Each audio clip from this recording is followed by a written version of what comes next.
Hey there, fellow classic comic collectors. As always, I'm Scott Harris King, and today I'm really excited to bring you part two of the Classic Comics Forum podcast, three-part discussion of my favorite comic book series, Sandman Mystery Theatre. Last time, I'm joined by special guest Slam Bradley, and we jumped into a little interview about his collecting history, but then we talked about the character of Sandman, the tie-ins with Neil Gaiman's Sandman. We also talked about just the origins of the characters in the comics, and then we got into the first 8 issues of the series. This time around, we'll be starting with the next arc, with the third arc, which starts with issue 9, and we'll be running through, I think, issue 32 or so, a little bit short of the midpoint of the series in this episode, where we really start digging into some of the big themes of this incredibly thematically rich series. Now, before we get to the video where I'm talking to Slam Bradley, I did want to mention that unfortunately I had some technical issues. We recorded on Zoom and they have an internal recorder, and for some reason it just cut off the beginning of the recording, so we lost like the first 4 or 5 minutes of the discussion, so we're going to be joining it partway in progress. So to set the stage, I just want to mention a few things about this arc that were lost in that opening part of the discussion. It's a really important arc. It's called The Brute, and throughout these we don't really talk too much about the specific plots, but it's kind of important here. There's two parallel stories that intersect. One is about a guy who's down on his luck. Again, this is in the late 30s, the end of the Depression. A single father who's raising a little girl, and he's desperately trying to get money and trying to raise her correctly, and she unfortunately is the victim of a terrible assault, and he goes seeking revenge on the people who caused it, and also sort of on the world. That brings him in direct opposition to the bad guys in this arc, and there's the crime family. And basically what we find out is that there's this giant creature that they call the Brute, who's going around killing people. Come to find out, the Brute is actually an abused and mentally handicapped giant woman who is the daughter of the mob boss. And it brings up a lot of themes that are going to be the main themes of the entire series. Those being the relationship between parents and children, and how the sins of the parents are passed down through inherited trauma to the children, the way that parents sort of pass along their own issues, and how that affects children in the next generation, and how those children are then sort of turned into things that they shouldn't be because of the way they're treated by their parents. The relationship between children and parents is one of the main themes, and almost every arc in the entire series is going to have some version of that. The other thing is it specifically talks about the damage of sexual violence specifically. So there's psychological trauma that's passed down. There's also the trauma that's caused by physical violence, but specifically sexual violence. We're going to see a number of arcs that are specifically dealing with this theme. And so this is a sort of a cornerstone arc for the series, because it really sets a lot of stuff up that we're going to be exploring, and the characters are going to be exploring for the rest of the run. Another thing that's important here is that Wes and Diane, the two main characters, are getting to know each other better. They're becoming closer. As we discussed the last time around, in each arc it switches who is doing the narration, or the caption boxes is really more accurate because they're not directly narrating the action. This time around it's back to Diane, and we see here that the more Diane gets involved with Wes, and the more she gets to know Wes, the more Wes is involved in the stories. Because in the first 2 arcs we don't really see that much of Wes, even though he's nominally the main character because he's the Sandman. We get more of him here, and the more she finds out about him, the more involved he is in his own series. And that's something we'll discuss a lot in this episode as to why that might be. And So it's really interesting, and this also discusses.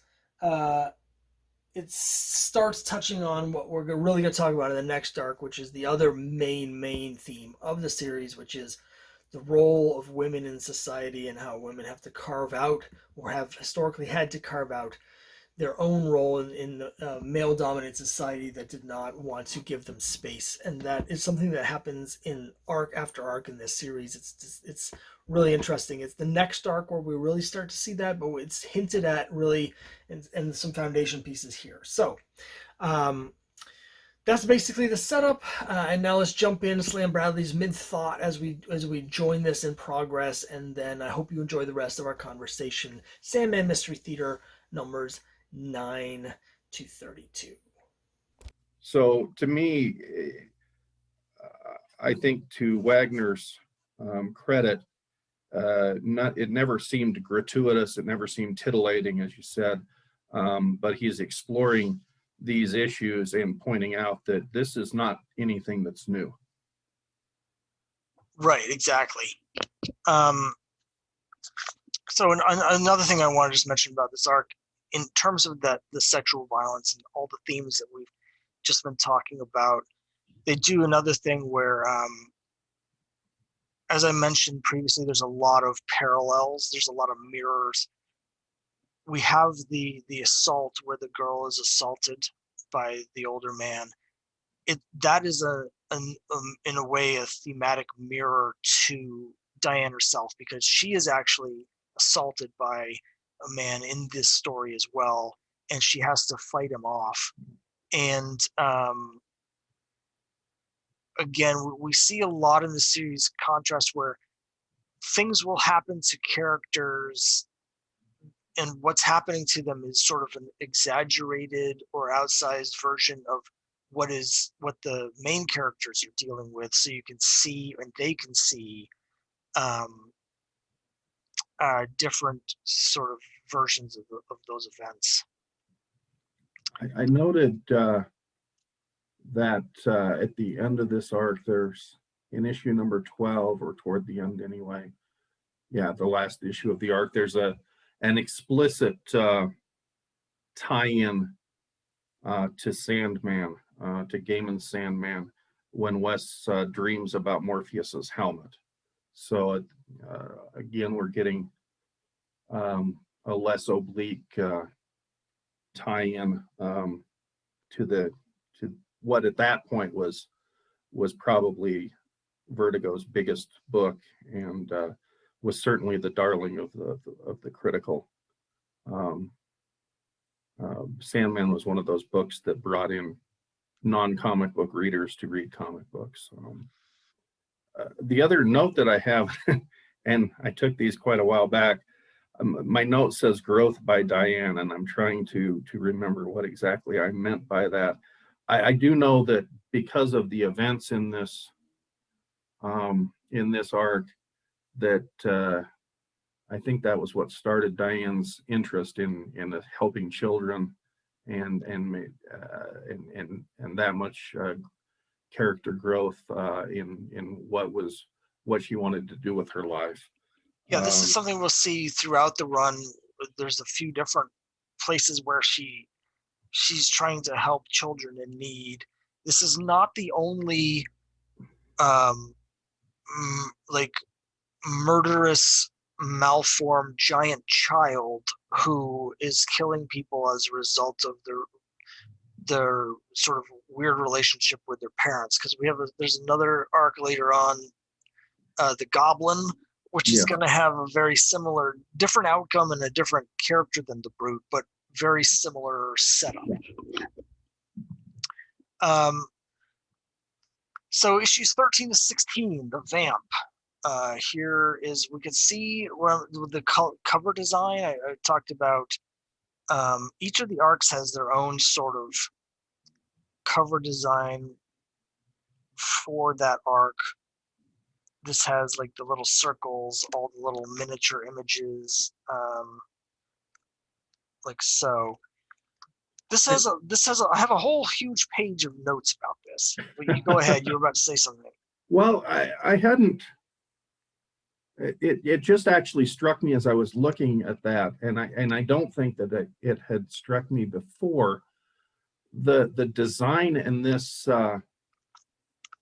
this arc, the cover design in this arc seems to mirror the content, and it to me it looks like almost an old-timey romance magazine type cover.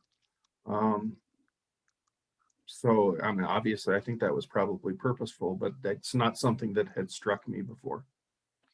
So there's a lot of stuff going on. I've got like I said, an entire page of notes about I'll this, defer to you as an artist. about this one issue here. This is explicitly in a way that the other ones are only implicitly about the role of women in society. So there's a whole thing where there's like a group of sort of feminists. Some of them are lesbians, and we get some militant lesbians, and one of them is ended up murdering men, and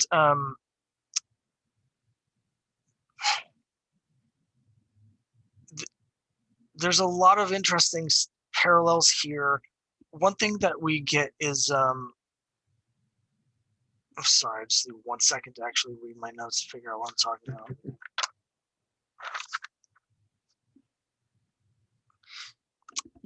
One thing we learn about Wes, and it becomes more important in later stories, is that he was part of this like fraternity when he was at college, and it's a network of men helping men stay in power, basically. And this has a contrast where there's a sorority, and it's basically the relationship of the women in this sorority is sort of the opposite of that in a way. They're sort of damaged by their interactions with men, and there's a certain perpetuation of that within the group dynamic. And I thought that was interesting. One of my notes here is like the women in this arc, they're forced to react to men and then live as their lives as they're allowed to. And if they try and break out on their own, various different bad things happen to the women in this storyline who are trying to sort of be themselves. Another thing that's happening here is we're getting more of Wes. So the more Diane sort of investigates Wes, because she's really intrigued by him, the more he becomes part of her story, the more he becomes part of his own story. So the more she gets interested in Wes and learns about Wes, we as the readers learn about him, and he gets a bigger and bigger place in the arcs as we go through. Diane, I have a note here, as you mentioned in your notes for the last issue, that Diane has growth. I have that note for this arc where she's developed, like she's really starting to figure out, by interacting with these other people and seeing these different things, she's starting to figure out where her place in the world is. I think I was just glancing through some things.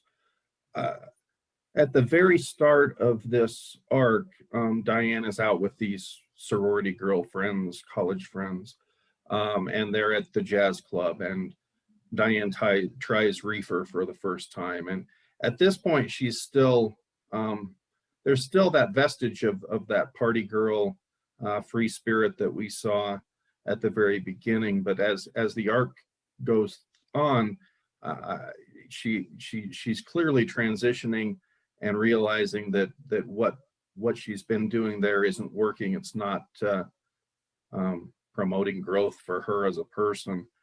So yeah, I think you're right. There's definite growth for Diane in this storyline. This is I think a storyline that could be problematic for a lot of people, just because you can be the revenge-seeking lesbian is a trope that you can certainly say is played out. Obviously, this was, holy crap, this was over 20 years ago, so it was maybe less played out at that point. But I think you're right. The women, the sorority women, obviously were fighting against the power of the fraternity boys who did them wrong, and the power dynamic there was very clearly tilted against the women. So from that point, this was also, we saw as far as just story structure and this was the return of Guy Davis, which was huge. The art is just quantum leaps beyond what we had seen in the last couple of arcs, and we get a co-writer with this arc. Right. So the co-writer here is Steven Segal. Did I get that right? I don't know whether it's Segal. I assume it's pronounced Segal. I guess it could be Segal. I don't. I've got to be honest. I'm not familiar with anything else he's done, and I've looked into it before. There's going to come a point where he becomes the main writer, and Wagner's just doing the basic plots, and then at the end of the series, it's just Segal. And there's a bit of a difference once he takes over full time right at the end, but it's a seamless transition for me. Yeah, I think it was. I'm trying to think timeline wise. Steven Segal did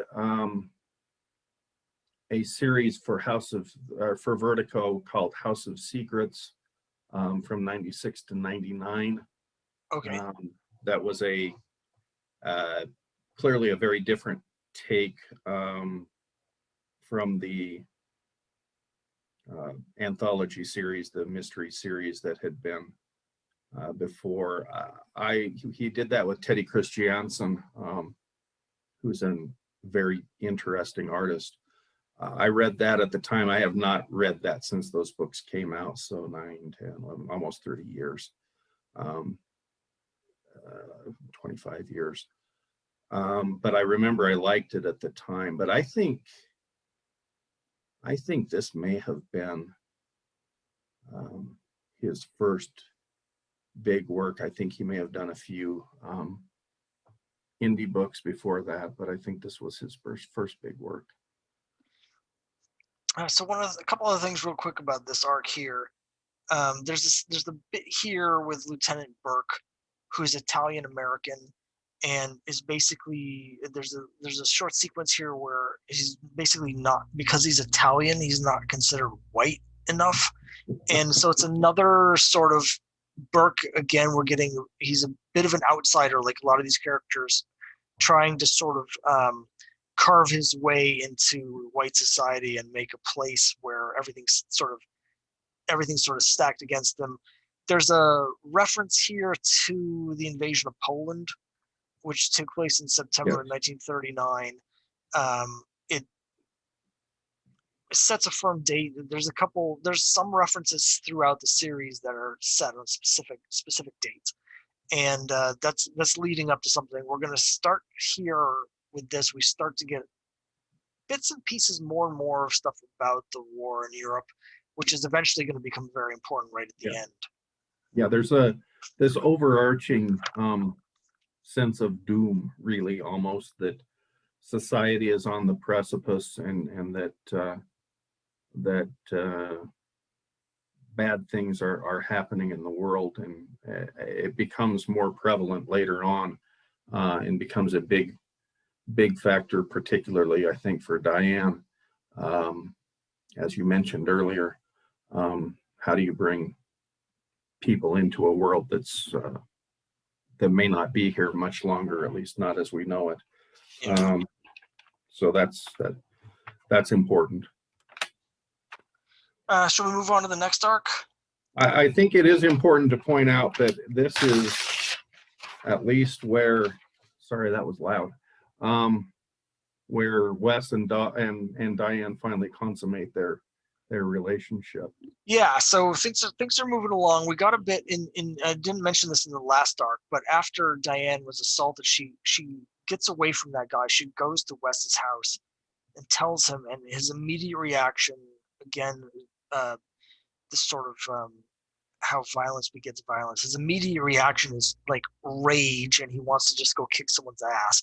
And then his second reaction is he kisses her, and then he pulls back, and then he feels horrible because he's like, now I'm just as bad as this guy. You came here for support. And so they end up having a moment, but because it's so fraught, they decide this is not the time to really do anything. It's best to just wait. And so in this arc here, they consummate their relationship. But that's going to be on the rocks really quickly. Very quickly. So here's the next arc, the Scorpion. Here's the cover. We get some interesting sort of graphic designs. In this case, we're getting like a subheader here, the Scorpion that sort of runs up the side. So this arc, for me, the plot wasn't quite as important in this particular one, but there was some interesting stuff. We get another character here, a woman named Cassandra, who ends up dead by the end of the storyline. She's another sort of mirror to Diane. Diane's running into a lot of women who are struggling with different things from her, but similar on a high level. And she's seeing what's happening to them as they're trying to react to the system. And she's sort of growing as a person. Cassandra's another sort of mirror. We're getting a lot more from Wesley now. The more that he's involved in Diane's life, the more we get from him. Even he's doing the narration captions here. We're starting to get a lot of his sort of moral code. He writes a lot about his thoughts on poverty and excess and stuff like that. So, and we have, again, this sort of theme of people trapped in these societal expectations. We also have right at the end a key moment where Diane figures out that Wes is the Sandman, and then we sort of end on that cliffhanger. Yeah. This to me, I agree. I think the storyline, the plot wasn't anything spectacular. The Scorpion was probably the closest that we've had to a traditional Golden Age villain, comic book type villain. His motivation is still somewhat pulpy, but he carries his bullwhip and wears a mask, a bandana mask, and the bolo tie, and so he's very much. This is I think a nod to more traditional Golden Age and comic book villainy. The other, this is where I first noted Hubert Klein, the coroner, who becomes a big help for Wes, and it's kind of a proto nerd in that he's a Pulp Fiction fan. You can see he's reading the pulp magazines and is very intrigued by the Sandman and what he's doing. So structurally, I think there was that. My other notes were, it's very clear that the connection between Wes and Diane is deepening throughout this arc, and you see, partly because of the narration by Wes, but he's opening up. We're seeing more into him,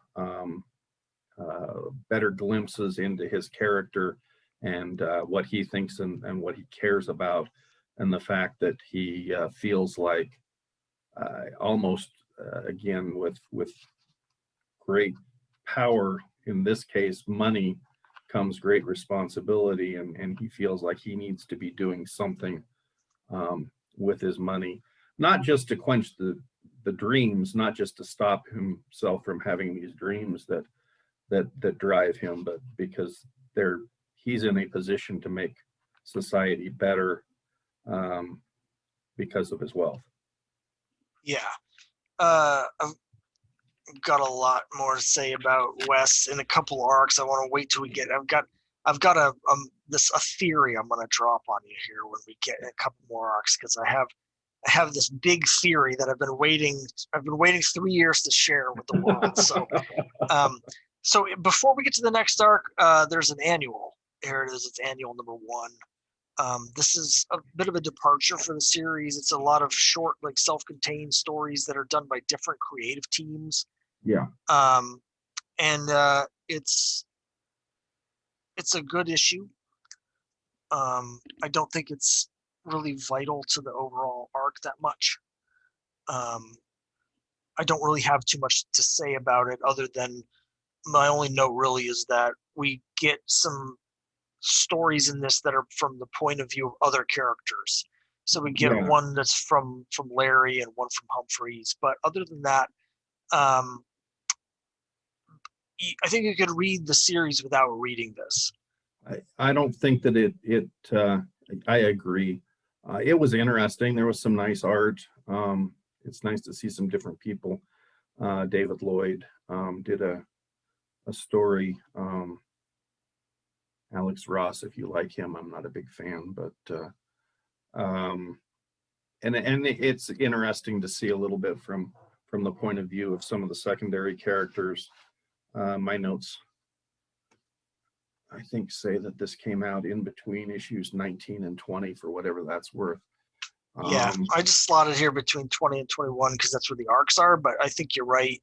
And it's fine, but it's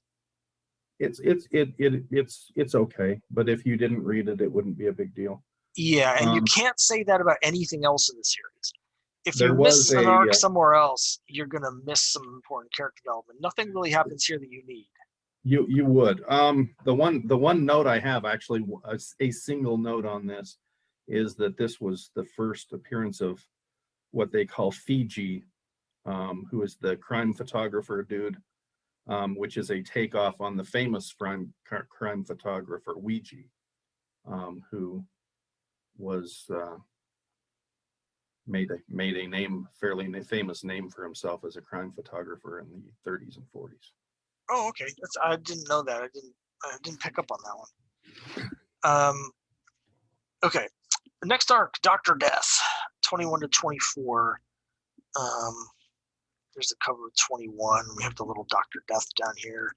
Again, we have more sort of distorted, nightmare-like photograph figures.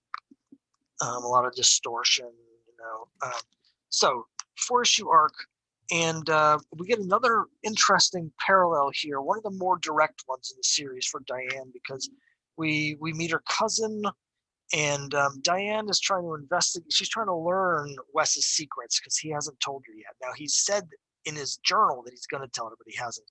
So she's decided to sort of get the information out of her. And there's a sequence here where she is basically like, okay, I'm gonna use my feminine charms to get this. And it's paralleled with her cousin, who is having this relationship with this guy who is sort of a violent sexual, like, a-hole. And there's a sequence where she kind of does something similar, and what happens is completely different because of how different the two men are. It works out fine for Diane because Wes is the good guy, but for Diane's cousin, there's a lot of the sexual violence, and that arc is again another interesting mirror parallel setup for Diane. Almost every arc has a female character that Diane is mirroring and learns from, but this is one of the most explicit because there's a mirroring of sort of the actions that take place in a similar way to the Brute, where we saw the mirror image of the two assaults. We get these sequences here. To me, that was sort of the main thing here. There's a couple other things. We get. I think this is the introduction of Wes's old friend Robert Lee, Yes, and he's going to be important later on. he's an interesting character, another fraternity brother, another minority. That introduction actually caused one of my biggest issues with, and it's a piece of minutia that bothered me in the series. Okay. Wes and Robert have intellectual challenge where they challenge each other to do something. Wes challenges Robert to find a list of doctors of some ilk so that to help him track down this person, the Dr. Death that he's looking for. Not to be confused with Batman's Dr. Death, by the way. And Robert's challenge to Wes is to memorize one page of the New York Times. So at the end, when they meet to do these challenges, Wes starts rattling off part of the Popeye comic strip.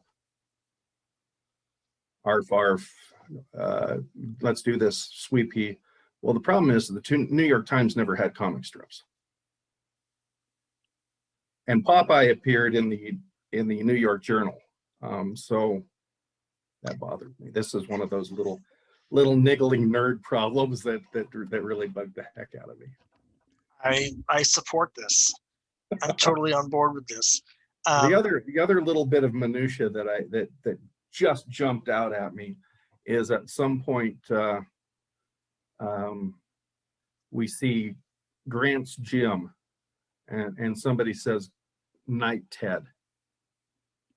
So we've got this is I think the first explicit link to the greater DC universe, because obviously Ted Grant, who had Grant's gym, is Wildcat. It's interesting you mentioned that, because we're going to see in just a couple arcs we're all of a sudden going to start seeing the birth of the DC universe with a whole bunch of characters. So this is just the first drip of a faucet that's about to be turned on, and I do have I'm curious what you think about that happening, because I have some questions internally about why that ended up happening. But let's jump to the next arc, because for me, this is maybe the most important arc in the whole series. This is where I'm going to drop my giant theory on everybody. And it's also what I consider to be sort of the end of Act 1. One thing that I love about this is, as I've had a little experience like as a screenwriter, I think if you take the 70 issues of this run, there's an arc that's similar to what you'd expect from a feature film in terms of where the beats land. And this to me is sort of the end of Act 1, the break into Act 2. Things after this arc are different. So let me just show the cover real quick. It's called The Butcher, and here's the design for this arc. I'll show another one here so you can see it. The unified design.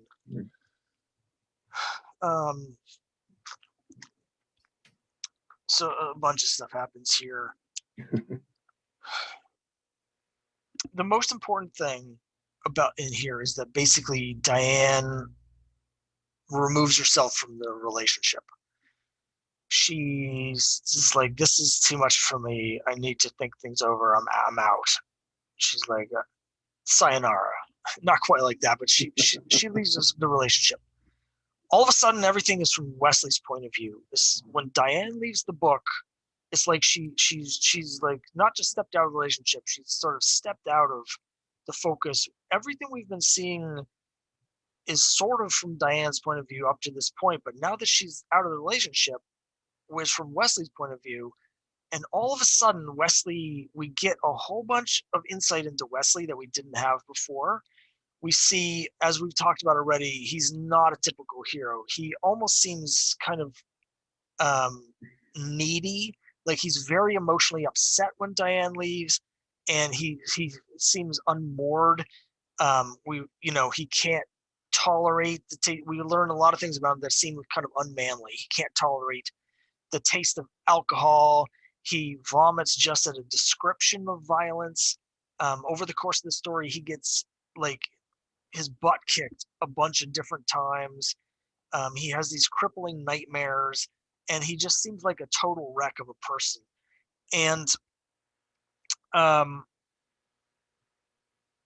before this, we've been getting more and more insight into Wes, but the way he's been portrayed at the start, when Diane first meets him, Wes is this mysterious person, the Sandman is this mysterious figure, and there's sort of a like romanticism to his heroics.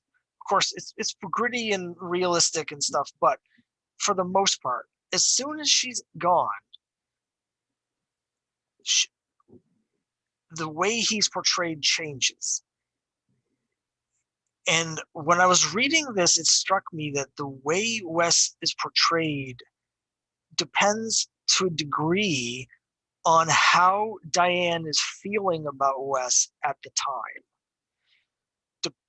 The depiction of Wes as a character to me, I'm getting into my big theory here, wait for it, I'm almost there.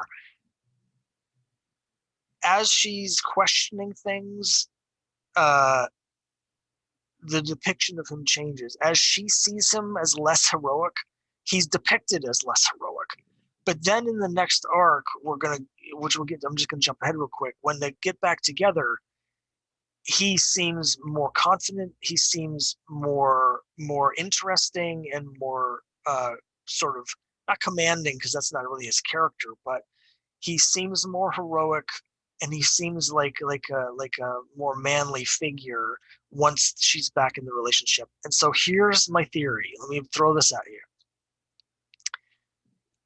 I was struck by the idea. I'm wondering if the story we're reading, if Sandman Mystery Theater Written by Diane. is written by Diane.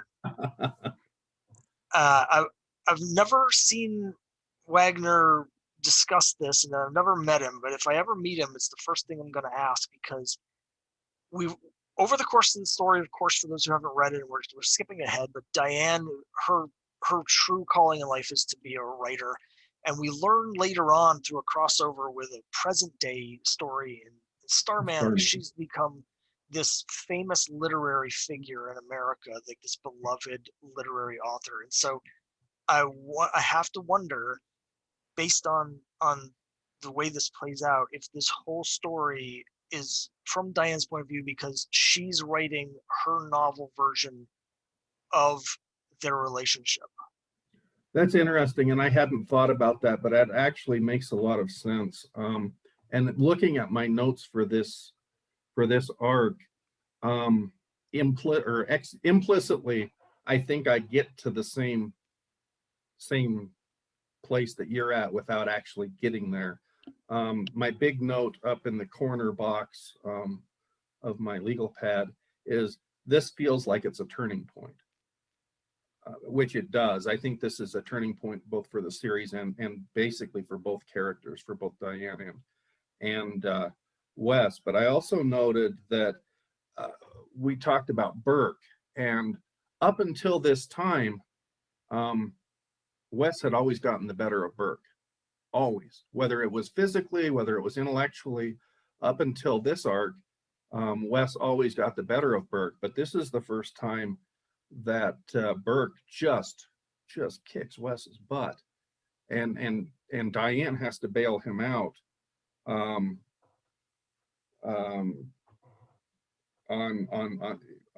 the she helps him out with info that solves the crime.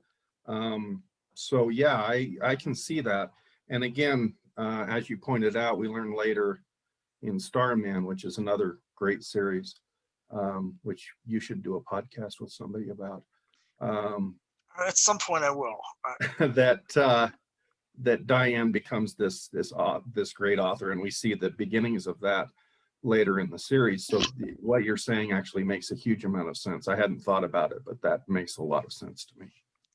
So the only other note that I have here, I have this listed as my end of Act 1 sort of turning point into Act 2. But there's also the plot itself deals with this inbred family. And again, we have this thing about how children are raised and mistreated by parents, and how that creates this cycle of this perpetuation cycle of violence. It's hard to miss that as a theme, because it's not just thematic like a lot of elements. It's a plot element in a lot of these stories, where we have these sort of murderous children, murderous, grotesque baby monsters, and even the people that are adults, a lot of them, when we get to the World's Fair arc, they're like have all these serious mental issues that were caused by their parents. And so I just wanted to mention that here. And then we get to the next arc, which is one of my favorites, because sorry, go ahead. That's okay. I had a couple of other notes. Yeah. Sorry, I didn't mean to jump. I think one of the things this was, I think, one of the first times we got that glimpse into Lieutenant Burke and his home life, which I think is important for his growth. We see a female who we don't know whether she's a girlfriend or just a twist or what exactly she is at this point, but it's clear that they have a relationship that's beyond just sexual.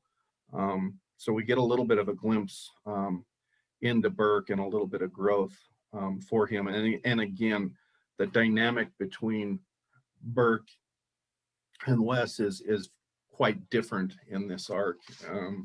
And again, I think that may very well tie into your theory, which I don't know that I've ever read a interview with Matt Wagner, which is unusual because I read a lot of interviews with a lot of creators, but I don't know that I've ever actually read one. I don't think I have either, and I've never seen him at a show up here in New England anyway. I've met almost everybody that I want to meet at this point. There's just a few holdouts, but I've never seen Matt Wagner at a show, so I don't know if I'm ever going to get a chance to find that one out. The other one small note that I had is that we see a brief cameo from Dr. McNider, who will become more important later on, but who also will ultimately become Dr. Midnight. Yeah, and so one thing I love about the series, and we can really talk about it now, because I got so excited for the next arc that I jumped all over you. The next arc is the Hourman arc, and my favorite members of the Justice Society easily is Sandman, Hourman, and Dr. Midnight. Like those are like I love those guys. Not so, this is a cool cover that I like a lot. Let me show that one again. Yeah, I love that cover. Yeah, this is one of my I've favorites. used that in the cover contest at least once. Yeah.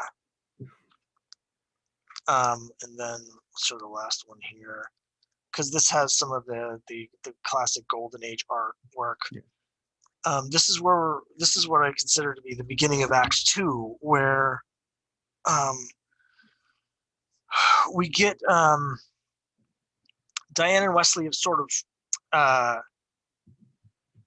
they had their big sort of conflict in the last issue where she sort of left and then sort of came back, and they reconciled, and now they've sort of worked through that. She was upset in some ways he didn't tell her his secrets and stuff, and so there's a sense that they weren't being honest. Now that they've gotten through that, they're definitely much more sort of together. They're together, and so we start to see the plots be take more of a center stage, as opposed to sort of the character thematic stuff. Now there's still a lot of character stuff, but when the plots start taking over, the other thing that happens beginning here is we get a whole bunch of DC Universe, the beginnings of the DC Universe, and we're going to have 20 or 30 issues here where almost every arc has some sort of connection to the beginnings of the DC Universe, without losing what's made the series so good. And that's why I love the way they implemented this stuff.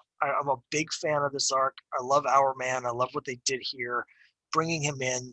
This has a cool scene where there's a costume ball. You referenced this earlier, where Wes ends up, the costume he's given is the purple and yellow Jack Kirby redesign costume that he got later in Adventure Comics back in the 40s, and he looks like just so bad in it. It's like it's played for laughs because he just looks so bad. Whereas Our Man also is wearing like a handmade costume.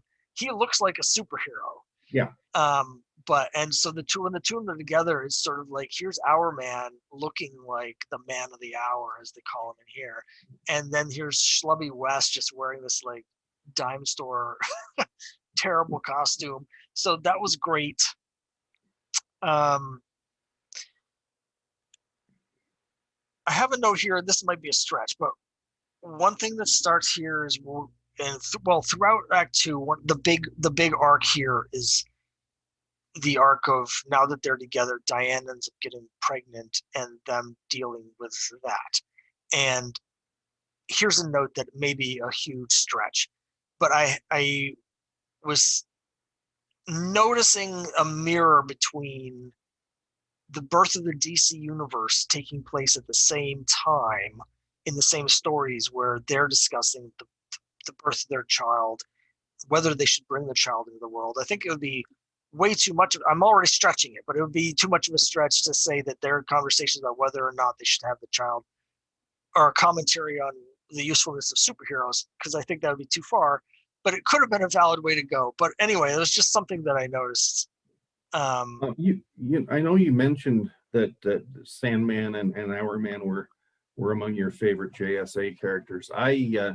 Among the very first comics that I bought that were not Batman or Spider-Man were an issue of the rebooted All-Star Comics with the JSA, and then one of the two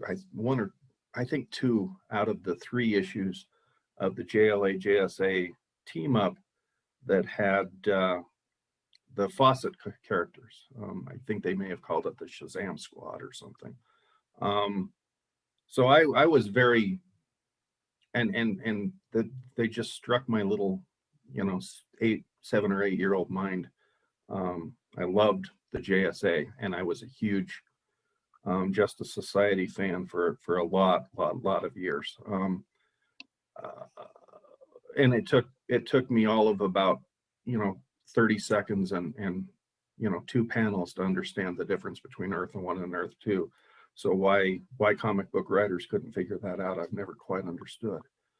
But Sandman was one of those characters who was really cool looking, because they had him back in his pulp costume rather than the purple and gold, but they never used him. He never, even when he was in the comics, he never did anything, and I always felt bad about that. Our Man I'm a big fan of, and Our Man they used rather extensively, and then he had those the Our Man Dr. Fate issues of Showcase, which I have not read since I was very young, but that's kind of a not very useful aside. But I just wanted to point out that the growth of the DC universe within Sandman Mystery Theater actually is one of my favorite things. I love it. My first note here for this arc is that Wes and Diane are back together, very back together. Which, that obviously they and of course they'll be apart again. We'll go ahead and foreshadow that. But I thought that the introduction of Rex Tyler and Our Man was pretty organic. And the costume scene was good, because like you say, Rex looks like a superhero, and in the purple and gold, Wes looks like a clown. It just doesn't work. I did know this is the first repeat villain the face shows up again. Yeah. So whether that ties back into the growing universe, superhero genre, is certainly there. Yeah, I wanted to mention that as well because I had that in my notes. This arc seemed really interesting, particularly right at the end, because it's almost like a keystone issue in terms of tying plots together. It brings back the face from way back in the second arc. Mhm. We also see these brothers that are out at this party who are trying to get backing for their publishing company. Yeah. And those are the people, yeah. Pulp publishers trying to get money to move into comic books, as I recall. Yeah, and so they're going to be featured in the arc in issues 49 to 52. So it's setting up something it's bringing back characters from like 18 issues earlier. It's setting up characters that are going to appear 18 issues later. There's a thing where Our Man is talking about I can't even read my own handwriting, but the fitness craze. It's setting up a story that's about to come up right after this, and it's got a lot of breadcrumbs for future stories. It ties in stuff from past stories. That's not something we've really seen in this title before now. It is interesting. Like, I wonder if that is because now that they're bringing in some of the superhero elements, they're like, it's turning into a little bit more of a superhero book. It still feels like the same title, but I wonder. Yeah, I mean, this is the third arc for Segal, so maybe that change is more tied to the change, the setting up the more superhero oriented thing rather than the addition of the extra writer. But the other thing I wanted to mention with this arc is I've got some more notes about more parallels. We get like Our Man's brought in to help this woman who needs help with his family, and it doesn't really turn out very well. There's some parallels with her unhappiness paralleling with Diane's new happiness. There's also Diane's doing the narration boxes. She's talking about the death of her mother, which is in contrast to some of the scenes we're seeing here with the woman and her children. We also get Etta comes in. That's Humphrey's daughter is introduced in this arc, and she has sort of a fraught relationship with her father that is an interesting mirror to the relationship Diane is having with her father, because they're having very similar sort of issues where they're both trying to go out and find their way, and their fathers are trying to protect them by sort of holding them back. So there's a lot of that sort of character stuff going on as well. There is. I did know. Yeah, Rex is frankly not a very good superhero at this point. No, he messes things up and makes things a lot worse most of the time. Just making pretty much everything he tries goes off worse, and I think he actually recognizes that, because at the end he says he's taking time off, which from the point of view of continuity, which is kind of a bugaboo for me, but from the continuity point of view, Our Man did not actually appear until a fair bit later in Adventure Comics. So that makes sense that Rex would take that time off and give himself the opportunity to actually become a useful superhero as opposed to an impediment to the people he's trying to help. Yeah. I did want to have one nerd anachronism here that I noted. I love it. At some point, Rex sings the opening bars of Mr. Sandman, which is a song that did not appear until much, much later.